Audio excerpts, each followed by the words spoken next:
আমার ছেলেকে দিই, আমার স্বামীকে দিই, আমি দিই। উনি যায় এক কলেজে, আমি যাই এক কলেজে, আমার ছেলে যায় একটা কলেজে পড়াশুনো করতে। আমাদের জীবন দিব্যি ভালো আছে।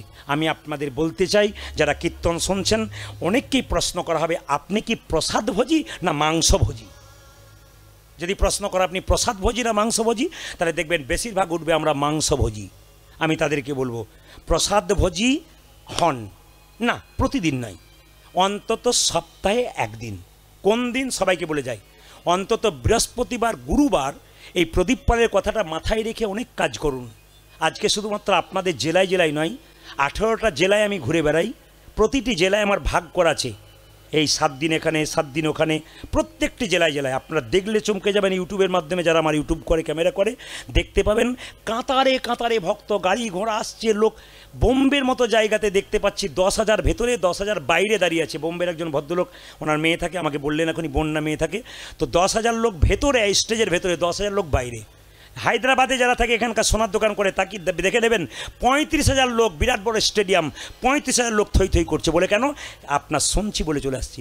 একজন উৎপল শর্মা, আন্দামান নিকোবর দ্বীপপুঞ্জ, অন্য দেশ, সেখান থেকে আমাকে বলে, আপনি আসুন, সমুদ্রের দ্বীপে দ্বীপে একটা করে গ্রাম আছে, মানে জায়গা আছে, সমুদ্রের দ্বীপে দ্বীপে সন্ধ্যাবেলায় কেউ টিভি চালায় না, আপনার কীর্তন শোনে। এখানে একটা সমস্যা আছে, ছেলেরা মেয়েকে বিয়ে করে, 2-4টা ছেলে হয়, আর সঙ্গে সঙ্গে বিদায় দিয়ে দেয়।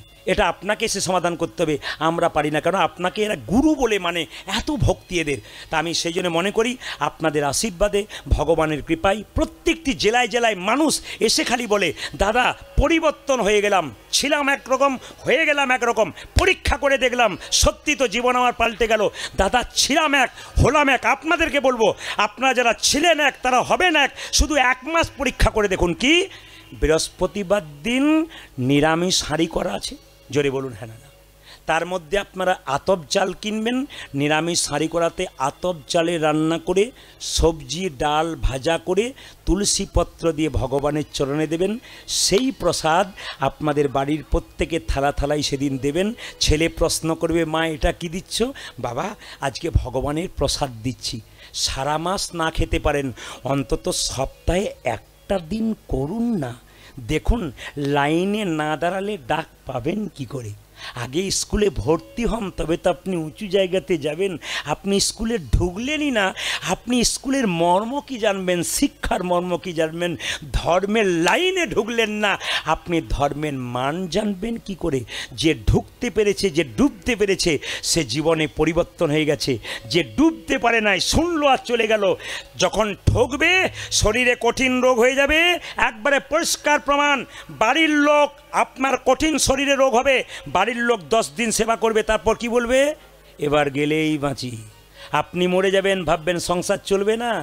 প্রধানমন্ত্রী মারা গেলে কি দেশ অকাজও হয়ে যায়? আরেকজন মন্ত্রী হয়। আপনি চলে যাবেন, আপনার ছবিটা দেওয়ালের ওপরে টাঙানো থাকবে ফুলের মালা দিয়ে, সংসার দিব্যি চলছে। শুধু আপনি চলে যাবেন, কেউ কারো জন্যে সংসার অপেক্ষা করে না। আমি আপনাদের বলতে চাই, সংসারের কর্তব্য কর্ম করুন, আসল কর্তব্য কেউ ভুলবেন না। একাই এসেছেন, একাই যেতে হবে। কীর্তন শুনতে সে 2-4 জনকে ইশারা করে, চ তুই যে বললি 1 ঘন্টা বসবো, নিয়ে যাবো, চ। ওকে বলবেন যে আমি যখন মরবো তখন আমাকেও, আমিও তোকে ডাকবো, চ চ তুই যাবি তো? তখন যাবে না। আর দেখবেন কীর্তন শুনতেছে, চ হ্যাঁ যাই, চ হ্যাঁ যাই, দেখবেন না না এগুলো হয় আর কি। তো সবাই লক্ষ্য করুন, মায়েরা যে যেখানে বসে আছেন, মুকুন্দ সরকার যেই না আসল ওষুধ। আরেকটা মেয়েকে জিজ্ঞেস করলাম, তুমি কি করো? মেয়েটি বলছে আমি দাঁতের ডাক্তার। বাহ, আচ্ছা। একটা মেয়েকে জিজ্ঞেস করলাম, তুমি কি করো? যে গোপাল নিয়ে আসছে, 18 বছর বয়স, ও বলছে আমি বিউটি পার্লারে কাজ করি। আমিও তো করি। প্রদীপবাবু আপনি কি করে করেন? আপনি তো কীর্তন করেন। আমরা কীর্তন করতে করতে বিউটি পার্লারে কাজ করি। বলে বুঝলাম না। বলছে তুমি তো মেয়েদের বাইরেটা পরিষ্কার করো, সুন্দর করো বিউটি পার্লারের কাজ করে, আর আমি বিউটি পার্লারের কাজ করে ভক্তের হৃদয় মন্দিরটাকে সুন্দর করার চেষ্টা করি। মুকুন্দ সরকারের যখন রোগ ভালো হয়ে গেল, নবাবে যখন রোগ ভালো হয়ে গেল, চিৎকার করে বলল, মুকুন্দ কে, কার এত বড় সাহস যে আমার নাম ধরে রাখলে? আমি সারা বাংলার নবাব হোসেন শাহ। একই নবাব আপনি? হ্যাঁ, তোমাকে পরীক্ষা করতে এসেছিলাম, তুমি কত বড় কবিরাজ। ওগো মুকুন্দ, তোমাকে নিয়ে যাব মালদাতে গৌড়ে, আমি মুসলমান হতে পারি, নবাব হতে পারি। আমার গৌড়ে গিয়ে তোমাকে একটা গোপীনাথের মন্দির তৈরি করে দেবো, জীবের দ্বারে হরিনাম দেবে, গরিবের চিকিৎসা করবে। মায়েরা, মুকুন্দ সরকার মহাপ্রভুর মুকুন্দ সরকার মহাপ্রভু মন্দিরে বলল, প্রভু বলে দা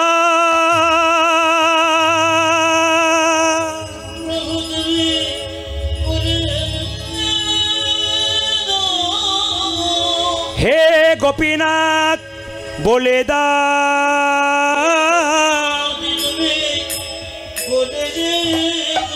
গোপীনাথ আমি মুসলমানের বাড়ি যাব কি করে? ভগবান বললেন, মুকুন্দ, ঈশ্বর যা করে তা, জোরে বলুন, জোরে বলুন সবাই, ঈশ্বর যা করে তা বলছেন মঙ্গলের জন্য, কিন্তু ভেবে বলবেন, এখন আমি আপনাদের বেঁকিয়ে দেবো। জোরে বলুন, ঈশ্বর যা করে তা। দু চারজন চুপচাপ আছে, উল্টো কিছু হতেও পারে। ঈশ্বর যা করে তা। এখন যদি অঝরঝরে বৃষ্টি আসে, আপনি বলছেন মঙ্গলের জন্যে, যিনি বংশীধরবাবু করাচ্ছেন তার কি অবস্থা হয়? বেশ, সে না হয় গেল। আপনি এদিকে সবার লোকের জন্য বলছেন ঈশ্বর যা করে মঙ্গলের জন্য করে। আপনার ছেলে মাধ্যমিক পরীক্ষায় ফেল করে গেল, নিয়ে গিয়ে যদি বলি ঈশ্বর যা করে তা মঙ্গলের জন্য করে, আপনার কি অবস্থায়? বাজে বকবেন না, যান এখান থেকে, বাজে বকবেন না। তাহলে আর যদি ছেলে পরীক্ষায় ফার্স্ট হয়, ঈশ্বর যা করে, আপনি যা বলেছেন ঈশ্বর মঙ্গলের জন্য করে। নিজের মঙ্গল হলে ভালো, আর অমঙ্গল হলে ঈশ্বর মঙ্গলময় নয়। মায়েরা, মুকুন্দ সরকারকে নবাব নিয়ে গেল, একটা গোপীনাথের মন্দির তৈরি করে দিল। ভালো করে লক্ষ্য করবেন, নবাব দাঁড়িয়ে আছে, তাকে একটা মেয়ে তাল পাতার পাখায় পাখা হাওয়া করছে, তার মধ্যে ময়ূরের পালক, এই কথাটা মনে রাখবেন। মুকুন্দ গাইছে আর নবাবকে একজন মেয়ে হাওয়া করছে। গোপীনাথের মন্দিরে